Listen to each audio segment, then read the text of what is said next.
I've been using a bank app. I don't want to mention it. I've been using a bank app for a while. Yeah. Every time I go there and I make a transaction, it goes through. Yeah. And there was one day I was going to buy food. I had no cash on me. Yeah. And I went there, and just for that single day, Yeah. the thing didn't go through. Yeah. I was like, hey.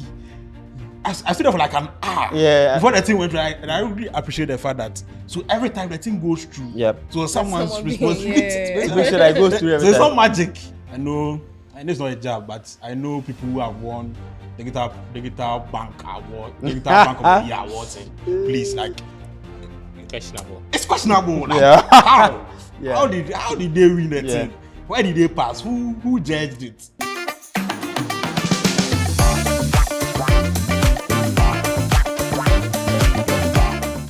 Hello, love you viewers and audience. You're welcome to yet another exciting episode of Building Bytes, where we tell relevant stories about Ghana's tech ecosystem to fuel innovation and drive the growth of our digital economy. And as you know, Building Bytes now airs on MX24 every Thursday at 8 p.m. and repeats every Sunday at 7 p.m. You do not want to miss it. And what this week in AI, we also have whether you call it an interesting news or a perspective or opinion. Yeah. Perplexity AI. Perplexity AI. Everyone knows it's a browser AI. It's an AI browser It's a company. search, yeah. Who made A bid. a bid to buy Google Chrome for 34.5 billion US dollars. By the way, Perplexity AI is valued at $18 billion. But that's a statement of audacity. And I think here at Building Bytes, we'll probably have that audacity. CNN, we also want to buy you soon. Yeah. All right. So that's this in this week in AI.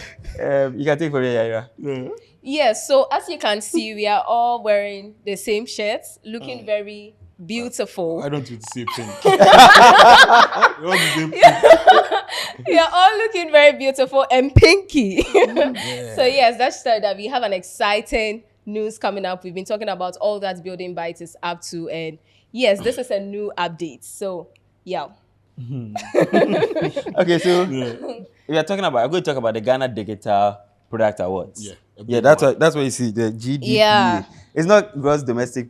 No, this is The Ghana Digital Product Awards. And we have come to tell you why this award, why this initiative, what the purpose is, what we seek to achieve in Ghana's tech ecosystem with this new initiative. And I believe at the end of the conversation, you would agree that this is a necessary initiative.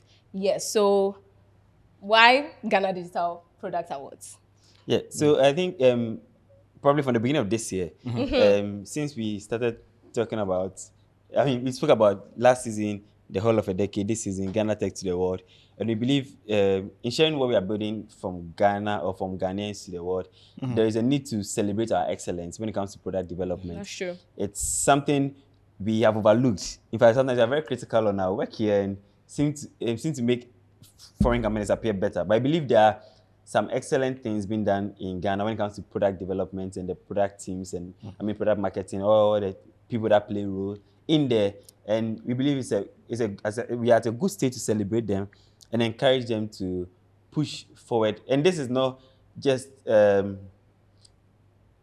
award to just get views or get people getting awards just to go home, but like to highlight what is making them outstanding. So as the conversation goes on, we even talk about some of the kind of awards or the categories we'll be giving to and all that. So that's the idea behind Ghana Digital Products Award. Yeah. To add a little bit about that, I think you spoke a lot more about the need to celebrate like products, right? Yeah. I think another thing we are doing also to add up is we are not just celebrating folks, right? So also like pushing for higher standards in the execution of product execution, product design, stuff like that, like product impact.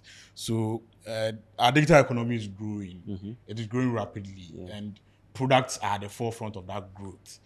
We are downloading apps. We are using features. Like there's a feature out almost every week for like teams that are shipping. Like, and there are people who are not sleeping to ensure that like the feature goes up. There are literally people who are up every night to ensure that your delivery or your when you send money goes through. There's a company that runs a 24-hour customer care unit. If I call them on the right now, I'll get someone to pick the call. So like people like that needs to be celebrated. We need to like highlight those impacts and then the product and also like the people behind them. So like this is the platform. Yeah, and I think in some of our recent conversations, we've had people, people playing a role in the different like product development stages, including like product testers, which was a key one. Overlooked. Yeah. Like, I don't think, maybe, I don't know, for most surveys or most questions, nobody thinks anyone is a product tester. Like, they believe it ships part. It's just going to... comes like... Yeah, but you'd, in this celebration or appreciation of the art of like building products and all that, you see the need for people like product testing, because they clearly can see, okay, what is working in this, what is working, what's not working. I mean, QAs and all that in there. So I believe this product award celebration, it's giving a clear or eye opener to what goes into a product. Yeah. I mean, we've saw the story of like software developer, software engineer, like builds the thing, and that's all. Nobody thinks about, who chose the colors, who is designing it, who is making it appear, who's in the research, who is sitting down, who's marketing it. No one. Like, we just make it look like the software engineer is like a god like somewhere, and you expect them to be the best. People. Yeah, poker is people. But and not to downplay their work. If we are not downplaying the whole team that comes together. I think that's what we want to recognize. Exactly, we want to recognize that mostly, and see how some of these app or this platforms or applications or websites or whatever it is are solving problems also that are peculiar to our challenges. I mean, there's no way we will compare like mobile money to any other mobile money service anywhere. They won't get it. You won't get it anywhere. So in Ghana, there's a chance to look at, okay, even things like our finances, what applications are doing well when it comes to savings, what applications are doing well when it comes to insurance, buying airtime, pensions. Looking at all this, because there are nitty-gritties that we overlook. And sometimes some of our words and appreciation are very generalized. Like, we are appreciating a certain company, but sometimes people don't even pinpoint, okay, what makes this organization stand out?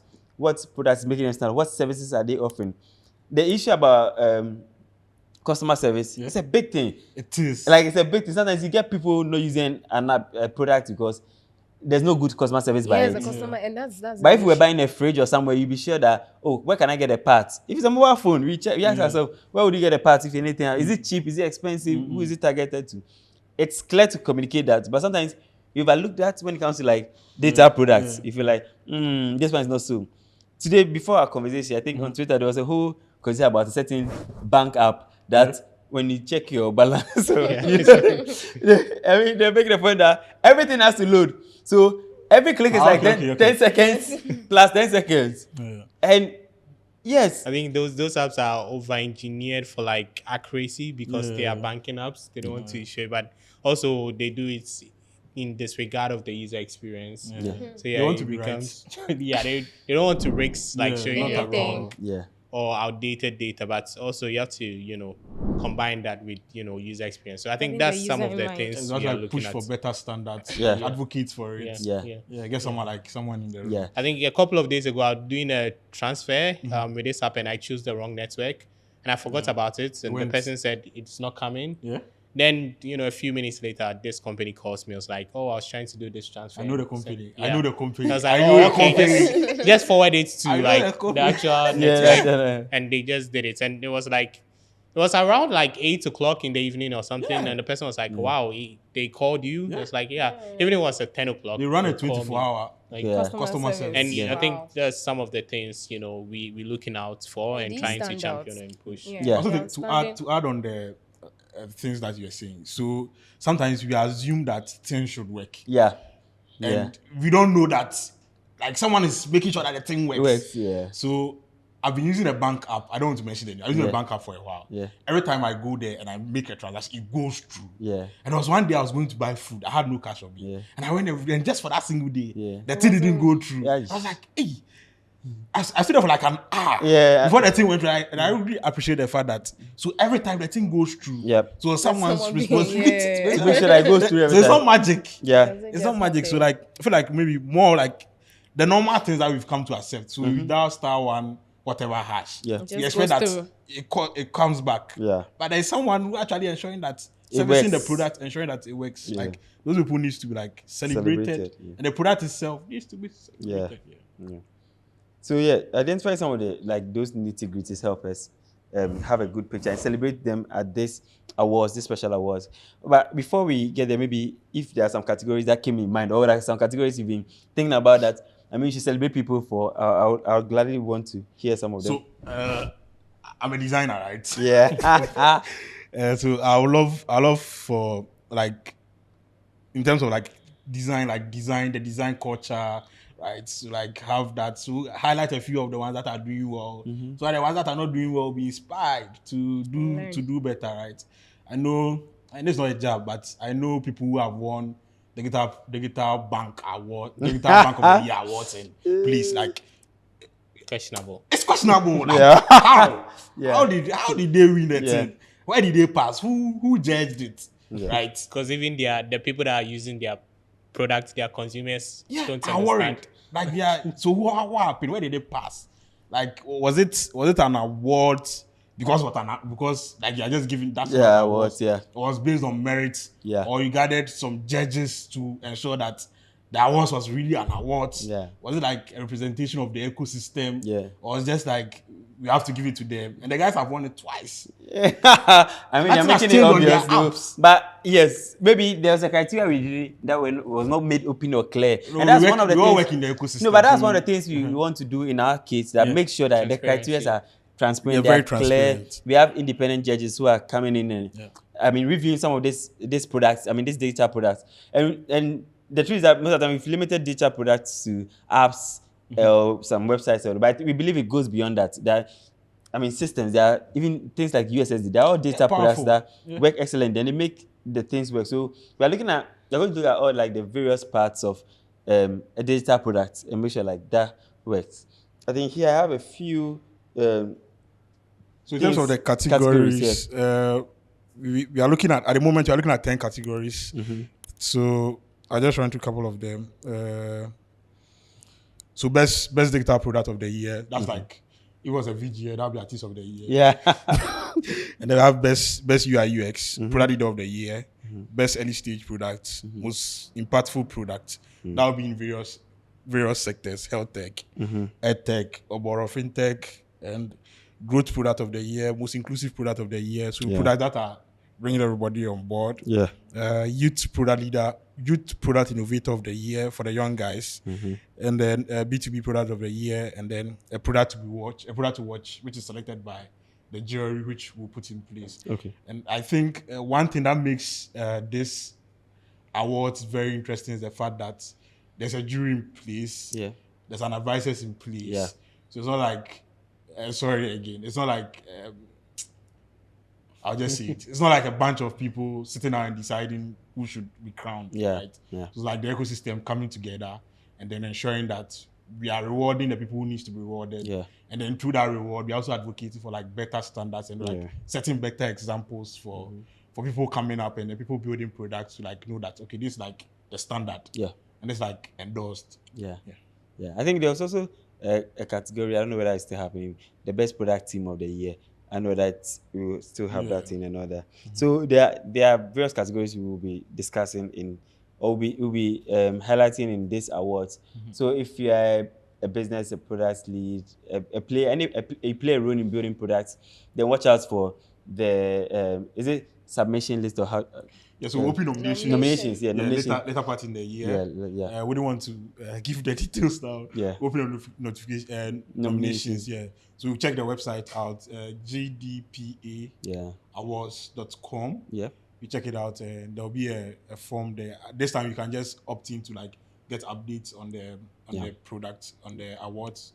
Once it's open, you open nominations, and then you can file nominations. We are not taking money for nominations. Yeah. Neither are we taking money for voting also. Yeah. Yes. No, you don't pay to vote. I mean, these are all solely based on like judges and experiences that people will have to share and all that. So we are looking to have an interesting time, get some interesting data products celebrated in this ecosystem. So if you are building you have enough time to make sure whatever you're building probably is launched so that people can see it and have a feel of it. Yeah. Any other thing, Yara? Any other question? So I guess they've said everything, what you should look forward to for this award. And I believe it's really going to drive impact in Ghana's tech ecosystem and project those who are behind the scenes. Project and acknowledge them. Yes. Yeah. So I think we should send a message to partners, potential partners, and sponsors. I think we need to do this with the ecosystem. We cannot do it on our own. Yeah. So if we reach out to you as a partner, sponsor, as a judge, advisor, please welcome us with open hands and, support us, come on board. Let's do this for the ecosystem, not just for us or for you or for some bunch of people, for all of us. So word to the potential partners and sponsors. Which month are we looking at doing this? So it's going to be in November. Yeah, I think November. We'll share more details on that, but it's going to be in November. I think we are going to launch nominations around October thereabouts. So before November, you should be out and all that. Yeah, and you can make your submissions. And this is open to everyone, including startups, large enterprises, small businesses, whatever. As far as you work in Ghana, you are open to participating. You're open to participating in this activity. So that is it on our end. We'll be taking a short break by having Sedem from Code and Cocktails join us for their current ecosystem report they are writing or they are collecting, and the survey, and the Code and Cocktails end of year party. So stay tuned. Tech party. Yeah, stay tuned. This is open to a lot of people, not just tech people. Oh, okay. Yeah, so end of year people. Party. So we'll catch up after that. So I'm going to the second part of the conversation. We are hosting Sedem from Code and Cocktails.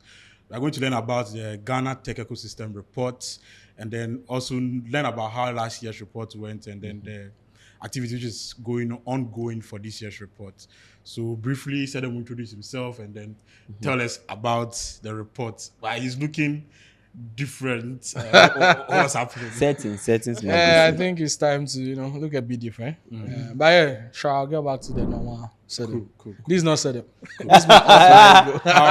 How was last year's report, and what are some of the things that stood out for you guys? Yeah, I mean, last year was our first attempt at actually gathering data. I mean, if you check, you realize that we don't have like a central base that have like information or data on working conditions in Ghana, the tools, the programming languages, and all of that stuff, even communities. So what we set out to do was simply to just map out the Ghanaian tech ecosystem, make the data public, analyze it, share reports, and hopefully get other people in the community to jump on it and analyze and share their insight as well. So that was the whole point of actually starting the Ghana Tech Ecosystem Survey. Great. So if you could talk about just one data point that's, surprised you. Salary. Okay. Was it good? Was it bad? No, so we had a range, so I think the salary, the data we got, in as much as we got only about almost 200 people filling up the survey, which is not like an entire representation of the ecosystem, but then it's a clear indicator. You could realize that education plus experience ties to salary increment. I mean, we've always, thought about that, but the data solidifies our thoughts. So education in what sense? Is it like master's exactly kind of school? No, not really the course you are doing, but like the higher up you go. So like MBAs were anymore. Exactly, doctorate were anymore, and the number of experience, and then people that are working in fintech. Of course, I'm looking at the details and look like more than 32% of the people who were formed were people who were working in fintech. Fintech was the leading, and even now, looking at the data that's coming right now, just now, fintech is still out there. One thing which is interesting, I'm looking at the data, the snapshots now. One thing which is interesting for me is 55% of people who the form were millennials. Yeah. And Gen Zs were like 9%. Where were they? So I think, should I say this? Say it. Our culture does not actually, people don't enjoy or are not comfortable sharing data. And the other one too is that most of the Gen Zs are now just early career people, early professionals. So they don't feel empowered enough to actually, share their experiences. But I think that's going to change very quickly, because I don't want to give hints about the data coming in this year already, but okay. clearly showing that we have a lot of more Gen Zs actually joining up and then are freely sharing stuff. The only problem I still have is the female participation is still very low. Yes. So I think last year you had only 24, not percent, 24 actually. Which is very low. I think so. When after the survey, when we published the reports, we had this conversation and we had Franklina, designer, on board. She couldn't believe that we have this number of males and like the ratio was not like just making sense to her. So this year she's intentionally pushing it down. I really appreciate she's calling out on females to actually fill up the survey.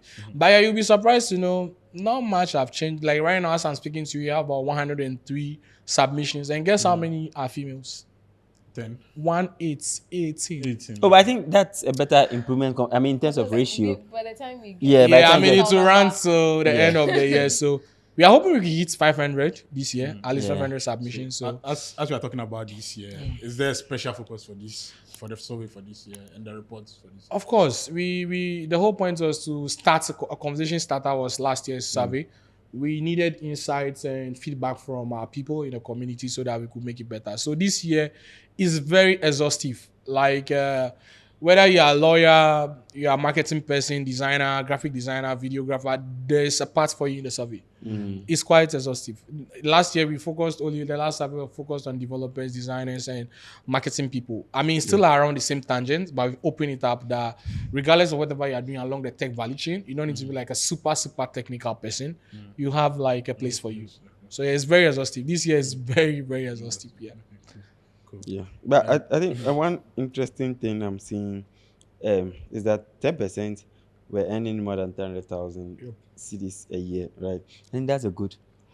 Yeah, so we had an extended report. Yeah. We know our people. So we created 2 reports actually. This is a snapshot. I want an extended report where we actually went into details and tried to show you the 10% exactly what they are doing. And you realize that 10% have like a few attributes.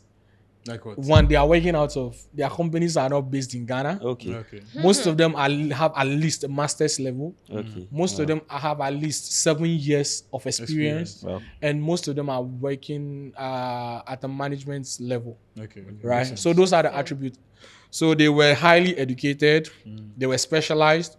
They were mostly working out of Ghana, and they were at management level, and they had quite a number of experience as well. That's great. That's great. That's a good one.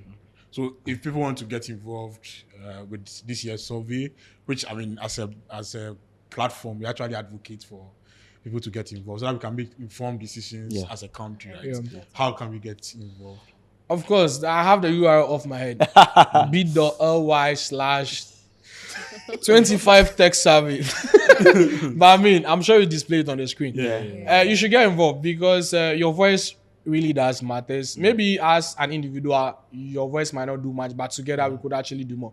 Because imagine we have like a very concise, like true, almost near to the truth DB that shows the working conditions, the frameworks that we actually adopt in Ghana. Because if like even GitHub and Co are making decisions, you'll be surprised if there's like an organized database that shows Ghanaians actually make use of this much more frameworks. It could actually affect decisions that goes beyond like a national level conversations.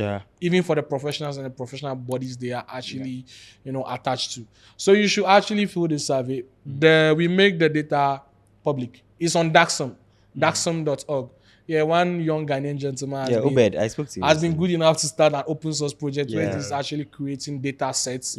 Yeah, and I think he's building a chatbot. So very soon you'll be able to chat with the data. Like just ask questions. The bot will just go to the data and bring you like concise.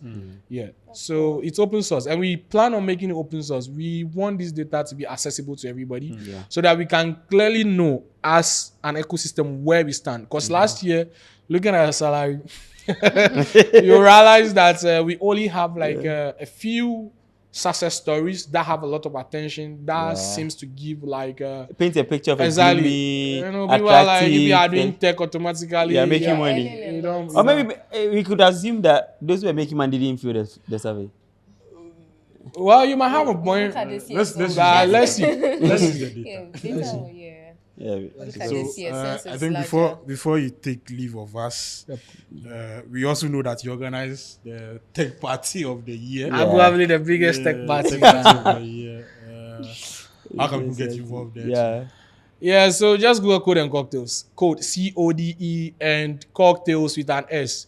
It will always be the first result. The SEO is so good. If it's not the first result, don't click it. So yeah, go to our website and you get yourself a ticket. The tickets, the tickets are going for $199 per head. We call it lonely at the top. We don't advise people to come lonely. So based on that, we have like very, well created packages for like groups. So you buy in groups. Off the top, you get 20% discounts. Wow. You don't need to use any code or whatsoever, so long as you are buying in a group. So yeah, we are hoping to get like more people join us. I think for the past 2 years, we've hosted arguably about 1.3K people among the two events. So it's quite surprising how you realize like the data for the survey is not that matching high. up. That's how come you get to know that not a lot of people are comfortable actually sharing data. And before I forget it, the survey is anonymous. We don't collect IP, nothing. Like we just want you to be honest and give us like proper information. So it will be happening. The party will be happening on the 28th of November this year. It's a Friday, 6 p.m. to Mama Calls. It will be somewhere in East Legon. I think that's all I can say for now. So yeah, get ready and come around and let's have fun.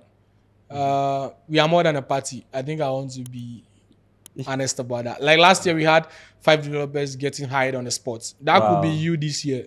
So even though it's a fun event, come prepared, network, meet your co-founders. Maybe you get a wife or something. I'm waiting for that. I'm waiting. Yeah. We have a community wall. If you go to our website, we have a community wall. We call it community stories. You could go there. There's a place for you to share your story. Whatever code and cocktail story you have. We don't even audit. The moment you post, we show it to the client side. Everybody can see it. So go share your stories and we want them. Yeah, we want them. Thank you so much, Sedem. So what are your socials? Where can people follow you? Yeah. Code and cocktails everywhere. Code X cocktails. Not like X for what? Across platforms. Yeah. Or you go to our website and check the footer. All the links are there. Just click on it. Some people don't know what footer is. Footer is, when you scroll our website, the bottom. You find it there. Yeah. Okay. I don't know what are you expecting this year for Code and Cocktails and of course as well. Like the experience is going to be way better than it's something you can't actually imagine. We believe in partnerships, so we are doing a lot of partnerships. And by the way, Achieve is sponsoring this year, Achieve by Petra. So go download their app. We'll have to send you an invoice. So go download Achieve is sponsoring this year. And we are on the lookout for sponsors as well. So if you want to partner or sponsor, just reach out. We believe in partnerships. Like these guys are our partners. That's the only reason we're on this podcast. Which guys? Building Bytes. Okay. All right. Wrapping. I'll see you guys in November. Yeah, so we are wrapping up. Yeah, so we'll see you in November. And don't forget, let us know in the comment section what you loved about this conversation and what you think about the Ghana Digital Product Awards. Don't forget to turn on the notification bell so that you do not miss any episode and share it to anyone who needs to hear this. We'll see you in our next episode. Bye.